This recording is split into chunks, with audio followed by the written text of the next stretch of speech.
Thank you, everyone. Thanks so much. I just want to start by saying I'm humbled to be reelected and have the chance to speak today.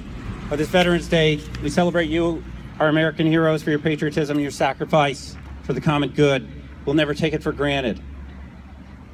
With this opportunity, I do want to just give a brief legislative update on what we did in the 127th legislature and tell you a little bit about what we hope to achieve in the 128th.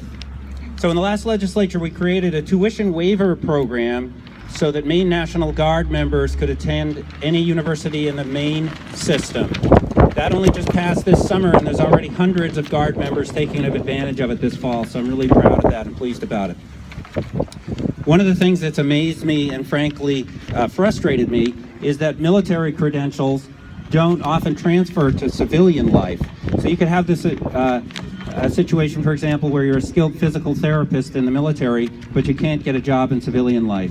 And we worked on that in the last legislature. We want to keep working on that. Thank you.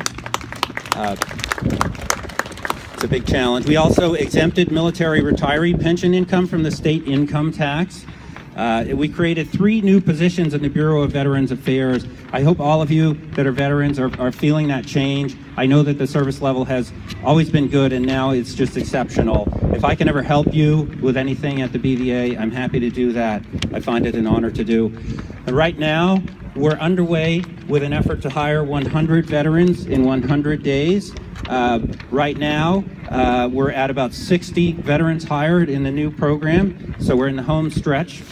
I guess I can say that I'm happy to report that one of the challenges is that we're having trouble finding veterans that are looking for work.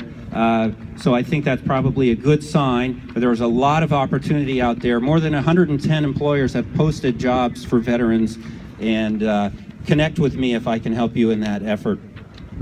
Big challenges remain, however, particularly around transportation. That's something we all need to work together on. Getting veterans to appointments, that's something we hope to take on the next legislature.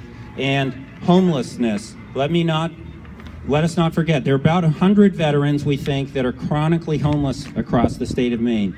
So that number should be 0. And I think that we can get that number to 0. And working together in the next legislature, I hope we can achieve that. Thank you. So there's so many wonderful veterans living and working in Biddeford. I do want to say something specifically about our Vietnam veterans. You gave so much, and you got so little thanks. It pains me, it really does. I'm glad that attitudes around that are changing. It's my mission to make sure you feel appreciated, and I hope that you do. I also always want to make an effort and find it rewarding to connect our younger veterans from Desert Storm, Operation Iraqi Freedom, Operation Enduring Freedom, and Operation Inherent Resolve. Let's not forget, that operation continues right now. Operation Inherent Resolve, our current fight against ISIS. And I do remind all veterans that there's a Legion meeting tomorrow at 2, and everybody is welcome.